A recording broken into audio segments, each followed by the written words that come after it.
Hello everybody, welcome to Let's Talk Motorsport for another episode of the F1 Debrief.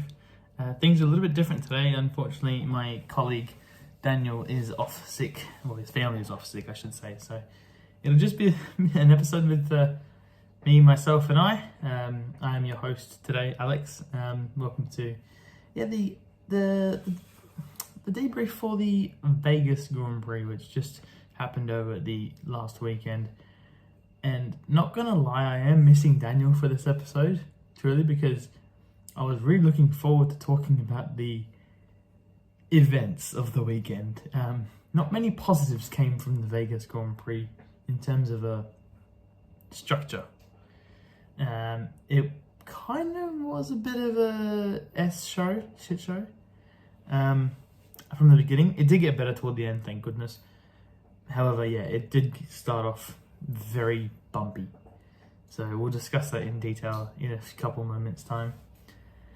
On the whole, the event was pretty good. The racing was actually pretty decent, I must admit. I didn't think it'd be that good, thanks to 3 DRS zones. There's a lot of drama stipulated with this track. A lot of things happened before, after, and during. Actually, not much after. Before and during the weekend.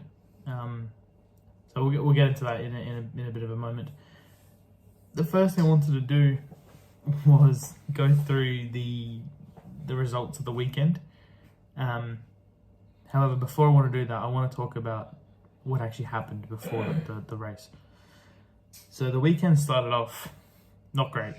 Practice 1 lasted 8 minutes before Carlos Sainz smashed a water pipe drain, I believe it was, along the strip.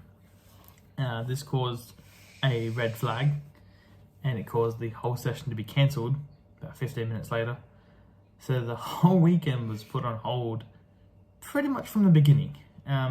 This was a very embarrassing moment for Formula One, and it got even more embarrassing when it took, I think, 4 or 5 hours to repair that damage to the track. And then the damage that caused to Carlos Sainz, and it was also Esteban Ocon's car, who also got a bit of damage, not as bad as the Ferrari. Team boss for Ferrari said that it cost a fortune. It cost them a fortune to repair that car. The whole underside of the car was pretty much ripped. It almost even hit Carlos's seat, I heard as well, which is quite scary. Could you imagine if he actually got hurt in that? Like, that would have been extremely bad, and it would have been a pain in the ass. So it would have been a giant pain in the ass. That was quite embarrassing, but then it got a bit worse that night. So obviously that was the Thursday in Vegas, and practice 2 didn't start until 2 o'clock in the morning local time. Now P1 was at 10 p.m, I believe. Or was it 8? No, it was 8 p.m, I think. Practice 2 is meant to be at 10 p.m. Yeah, that's right. And practice 2 didn't start until 2 a.m. local time. So and the session was extended to 90 minutes because of the lack of running in FP1. So that was extremely embarrassing. The cars were running around until 4 in the morning. I think it was 2:30 actually, it started at 2. 4 or so in the morning, the cars were still going around. That is insane. It was the earliest / latest session that F1's ever had. Don't know if you want to call it early or late, because 4 in the morning. Now the reason for this was, I don't think the repairs took that long to do. The problem was there was something to do with security being hired for that long of the night. I don't quite understand the logistics of it, but cut a long story short, they had to go home around 1 or something, and then they returned back at 5. I don't really get it. So that means no spectators are allowed to watch FP2 unless you're in a hotel room. So yeah, that was embarrassing.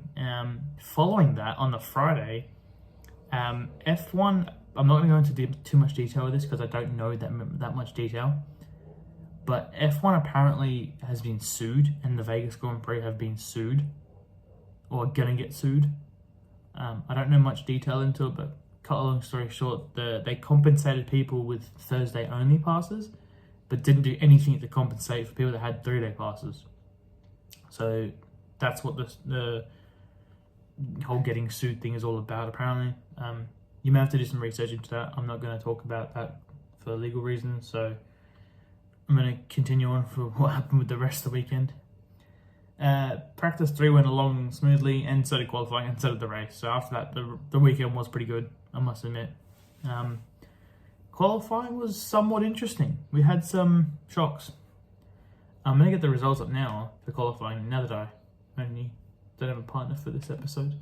I would go through the qualifying list because it was very different, and this is the only reason why I'm kind of going through this, because for once Max wasn't on pole. Although to be fair, he actually hasn't been on pole the last couple weekends in a row. He was in Brazil, but before that he wasn't as often as he has been the whole year. It was actually a Ferrari 1-2. Obviously, I forgot to mention. The damage to Carlos Sainz's car was so severe they had to replace the gearbox, which was a 10-place grid penalty, which means he started 12th or 11th. 12th. That is ridiculous. I'm not going to talk about it too much, but that is an absolute joke that he had to have a 10-place grid penalty for something that wasn't Ferrari's fault. Formula 1 should have copped that on the chin. And look, I must admit though, if they had done that, I guarantee that other teams have been pleading for, that's not the rules, blah blah blah. Look, no one planned for that to happen, so I'm sure there isn't a rule for it. But what F1 chose was to just continue on with the rules, despite the reason why he had damage to the car. But we'll gloss over that. Carlos Sainz is probably still furious to this day, and probably will be until next Las Vegas Grand Prix, which, not gonna lie, I would be too. Anyway, let's continue. So it was actually Charles Leclerc who was on pole, and then Carlos got second. Very close behind was Max Verstappen, third. George Russell ended up being fourth, and this is where the shocks come, and there's a few. Next car was Pierre Gasly, fifth. So Alpine showing some great pace on a track that they probably didn't expect to show that much pace, because it is just a straight line pace, and Renault engines don't produce that much power compared to the Red Bull and Ferrari. The next car, actually the next two, is the best part of qualifying. Unfortunately, the races didn't go very well for both these drivers, but Alex Albon and Logan Sargent, 6th and 7th respectively. Logan Sargent getting into Q3, and not only getting into Q3 but 7th. At one point he was actually 4th. He was 4th with a minute on his last run, and then everyone kind of finished, and then George, Pierre and Alex went in front of him. So he was 4th at one point, which would have been amazing. Next driver was Valtteri Bottas. Yeah, he hasn't seen Q3 for a while, so that was very good for Alfa Romeo to get up there. Kevin Magnussen also was in 9th. Haas showed really good pace, besides the race. They showed really good pace throughout the whole weekend. And then Fernando Alonso was 10th as well. So Aston Martin, they had a pretty good weekend, and we'll talk about why in a minute. In the race, they had a good one. Lewis Hamilton and Sergio Perez, the two people fighting for second place, which I think is now finished, by the way. I think Perez has secured that. Lewis Hamilton and Sergio Perez in 11th and 12th. Nico Hülkenberg was 13th. Stroll, who was 14th, but didn't finish there. We'll talk about that in a minute. This starts the disappointment. Daniel Ricciardo was 15th. AlphaTauri had no pace at all this weekend. They were quite disappointing. And then speaking of disappointing, McLaren also had a shocking weekend. Oscar Piastri made up for it in the race, and we'll talk about the race for Lando Norris in a minute, but he was 16th. Esteban Ocon was 17th. Zhou Guanyu 18th. Oscar Piastri genuinely qualified 19th. So kind of took us back to the Bahrain race where they were terrible. They did not have a good weekend at all. And then Yuki Tsunoda rounded off the grid. I think he may have had some issues though in qualifying, because it was 2 seconds off Oscar Piastri's time. So not sure what happened there. So we'll go to the race result, because this changed a lot. there were 3 DNFs. There was Yuki Tsunoda and Nico Hülkenberg, who both had technical dramas. They both also stopped at the exact same point, a lap apart, which was on lap 45 and 46. So only 5 or 4 laps from the finish, which kind of sucks. They both stopped at the end of the strip.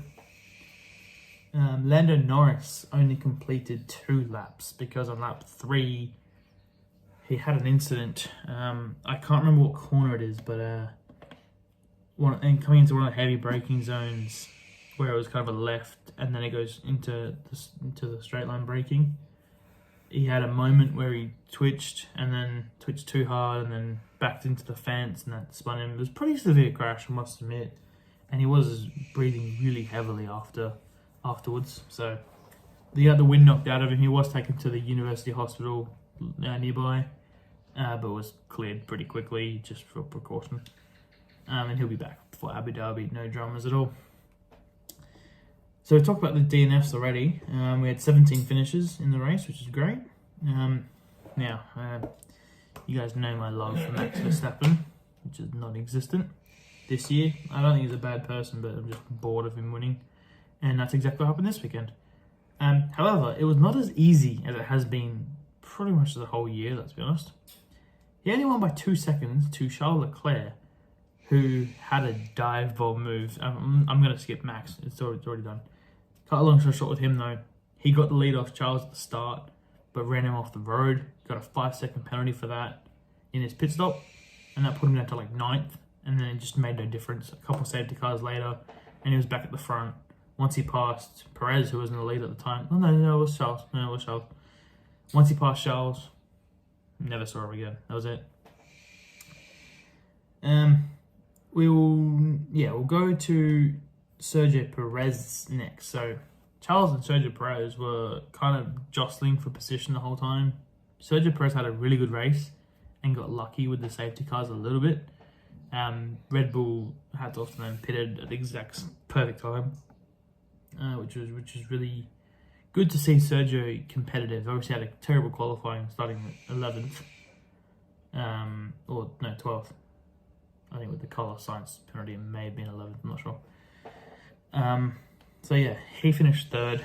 He got dive bombed by Charles at the last corner, and Charles made a stick, and the slipstream wasn't enough for Perez to pass him again. We thought we were going to have another side-by-side finish for Perez, but no, it was a bit too far back. The 2 surprise finishes now. So that was the podium, Max, Charles and Perez, who got taken to the... what hotel was it? I can't remember. Bellagio? Maybe the Bellagio. Where the fountains are. That was completely useless. I thought they were going to do the podium at the Bellagio, which would be amazing. Could you imagine if they did it in a casino? Las Vegas. If you're going to do it next year, put it in a casino. It'd be hilarious. And all they did was go to the Bellagio in a Rolls Royce and then talk to David Coulthard and then go back to the pit straight. Obviously, they were trying to hide the... Out of the whole building, they didn't put a podium in. They had a truck on the track, which looked incredible. Like it reminded me of the performances from the Super Bowl in LA a couple years ago. If you watch NFL, you know what I mean. Anyway, skipping that. Podium finishes were, Max, Charles and Perez. We went to 4th place. 4th and 5th were the biggest shocks. Esteban Ocon finished 4th. And just double checking, he started in... Where did he start? Hang on. Qualifying. 17th. He started 17th. And he finished 4th. So he was a bit of a quiet achiever. We didn't really see how he did it. I think they just pitted at the perfect time. And the pace wasn't too bad. He was actually battling with, his teammate Pierre Gasly for quite a while. But I think they're on different strategies. So he managed to hold on. And Gasly finished outside the points. So I'm not really sure what happened to him. Lance Stroll finished 5th, and he started, I think it was 13th. Let me double check. No, 14th. So yeah, 2 shock finishes, 17th to 4th and 14th to 5th. So yeah, amazing job from those 2 guys. Lance Stroll is kind of showing that he has the ability to be really good. I just don't know why he can't be consistent. But that's another story for another day. Carlos Sainz made up for the embarrassing penalty from Formula One to finish 6th. He had pretty good pace as well, passed a lot of cars. Lewis Hamilton and George Russell were 7th and 8th. I think George had an issue toward the end because he was ahead of both of them for the whole race. Obviously, he started in front of both of them, so I'm not really sure what happened to him. Fernando Alonso had a bit of a quiet evening compared to the rest, and then Oscar Piastri finished 10th. The last of the points finisher, and he got the fastest lap of the race at the end. So he ended up having 2 points, not 1. This was interesting because the strategy was really good, and I thought he was going to actually finish in the top 5 because at the last restart before, for the last stint, he was actually in 2nd or 3rd. His tyres were a little bit older. He didn't pit that safety car, but he pit the one before, which wasn't that much earlier. So he got pretty lucky and was right up the front. And I was actually thinking he could fight for a podium because he was actually keeping up with Perez and Charles. But then once Max got him, he fell back. And then obviously by the looks of things, he had to pit again. I think they didn't have the right tyres on his car. Like you have to do the 2 different compounds. And I think he only did the 1. So that's why he had to pit again. And that's why he got fastest lap. So that part kind of sucks, but it was good to see that they had the pace in the race to do something, which is good because their qualifying pace was diabolical. So that's the end of the points finishes. We'll quickly run off the rest. Pierre Gasly, who had a great qualifying, like I said, I'm not 100% sure. I think it was a similar issue to what Piastri had in the compounds and the strategy, which wasn't great. Alex Albon, I mentioned before, our Williams had a great qualifying and a dismal race. Yeah, he finished 12th. Their pace wasn't as good as it was in qualifying, not sure why.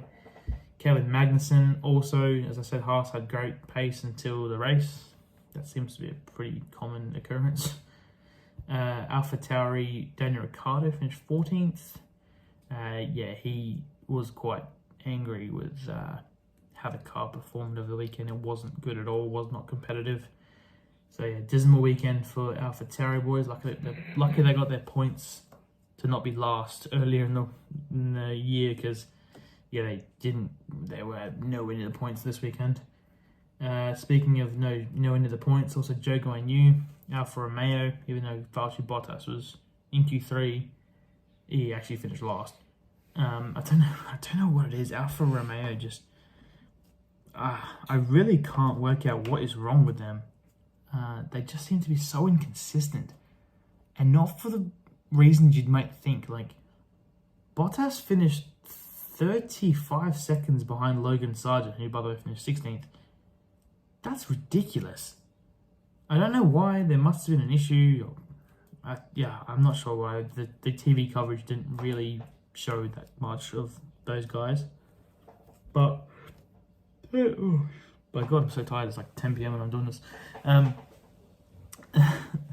Actually, Bottas, I don't know what it is, but his race pace lately is not good. Actually, Zhou Guanyu, I think, has finished in the points the last couple of times for Alfa Romeo. So, yeah, I guess that Bottas calendar isn't doing him many favours. Yeah, that was actually quite funny. If you haven't seen it, he's released a calendar for next year, just one you can buy as a fan or whatever. And all the 12 photos for each month are of his bum. Yeah. Anyway, let's move on. So that was the results for the weekend of the race. On the whole, I think the race is a great concept. It looked amazing on TV. I feel for everyone who went to the most expensive race. It's even more expensive than Monaco, which is hard to believe. I think logistically they have to do a lot of changes. Like me and Daniel said the last podcast about F1, that we didn't know that they actually signed it for 10 years, and they're going to have to fix it for the next 10 years, or at least next year, to make it, I think, more accessible. I think they definitely need support categories. So one thing I forgot to mention, because there was no support categories whatsoever, which is so weird because it was the most expensive race. you'd think that there'd be support categories to back up the price tag. Because I know when I went to F1 this year compared to last year, the prices went up quite a bit actually, probably about $70, $80 for every ticket because they brought in F2 and F3. So just, logistical costs went up, so the ticket cost went up as well. So I'm not sure why this round was so expensive, considering there was not even like an American series, like something. I understand if you don't have F2 and F3, but something, the Porsche Cup, something. Which not only was a terrible situation for the fans, but the drivers had no grip the whole weekend. Even at the end of the race, they were still sliding everywhere. You could see the slow-mos, they were literally almost drifting around some of the corners. So there was no grip at all. You can't have a brand new surface as a racetrack and not have more running. That part to me made no sense. So hopefully next year they have some support categories. I don't know where they'll put them, but hey, if they can have support categories in bloody Monaco, I'm sure you can work it out in Vegas. Anyway, let's move on to the driver's standings. Not much has changed, I'll be honest. But there are a couple close battles that we can keep an eye on in the last round in Abu Dhabi. Obviously, Max Verstappen's cleared everybody in first. Sergio Perez has opened up the gap enough to Lewis, so there's no threat from Lewis Hamilton in third. So those top three are set. Now, this is where it's interesting. 4th, 5th, and 6th, and 8th. 7th. Yes. 4th, 5th, 6th, 7th are separated by 12 points. So anything can happen in this position. Those drivers are Carlos Sainz and Fernando Alonso. They're both on 200 points, so they're even. Lando Norris is in 6th after his dismal weekend in Vegas. He's on 195, so he's 5 points behind. And then 8 further points behind. Hey, did I get that right? No. Sorry, 7 further points behind is Charles in his Ferrari. So all to play for.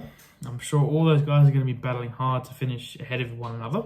That's going to be really interesting to see. And at least we've got something cool to, keep an eye on while the event is happening, because Max has made this far boring than it probably should be. Anyway, I digress. Let's keep going. So we're up to 8th position in the championship now, which is George Russell. He's secured pretty much every position. I don't think he can get higher unless he finishes second and Charles doesn't finish in the points. Unlikely. Behind is Oscar Piastri, who we've mentioned for almost a month now, or even maybe 2, that he's secure in 9th. Lance Stroll is probably secure now in 10th after his 5th place finish, which is great for him. He's snuck up the ranks there a little bit in the last couple rounds. We have both Alpines next in 11th and 12th. Gasly beating Ocon by 4 points, so unlikely that will change. Definitely unlikely this will change. We've said for months that Alex Albon secured 13th place. Following that is Yuki on 13 points. Valtteri Bottas on 10 points in 15th place.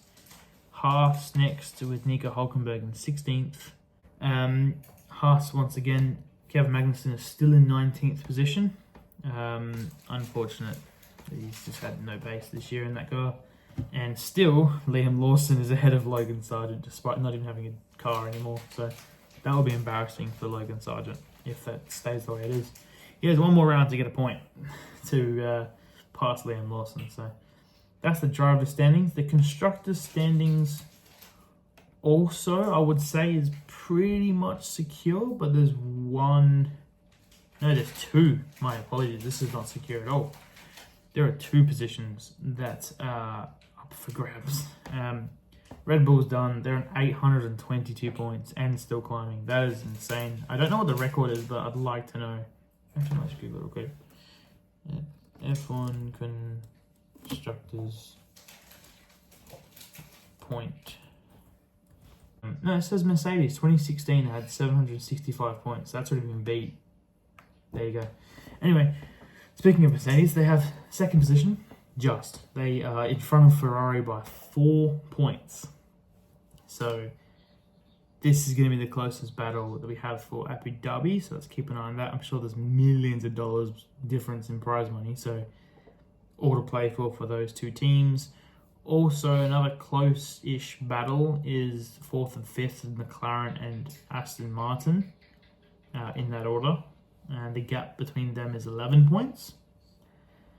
So that'll be a bit interesting. I think McLaren can hold on. I think they'll actually have a very good car in Abu Dhabi. So keep an eye on them. Hopefully they bounce back from Vegas. Renault is now in 6th position. I mean, when I say now, I've been there for like the whole year. Williams is in 7th, despite Logan Sargent's 1 point. So Alex Albon carrying the team. AlphaTauri is now on 21. I think they got that from Brazil. They're in 8th position. Alfa Romeo is 9th with 16 points. And last is Haas. Once again, following their couple years of success, they back down to the bottom and probably will stay there.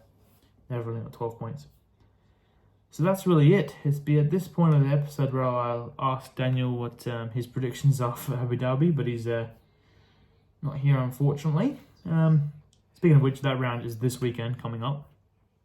24th to 26th of November for us Aussies. If you are an Aussie, the race will start. That's not right. Hang on. Let me find out. At 11 p.m. I'm in Queensland. So, Queensland people, 11 p.m. Is that even right anyway? Yeah, that's right. 11 p.m. be midnight in Sydney, Melbourne.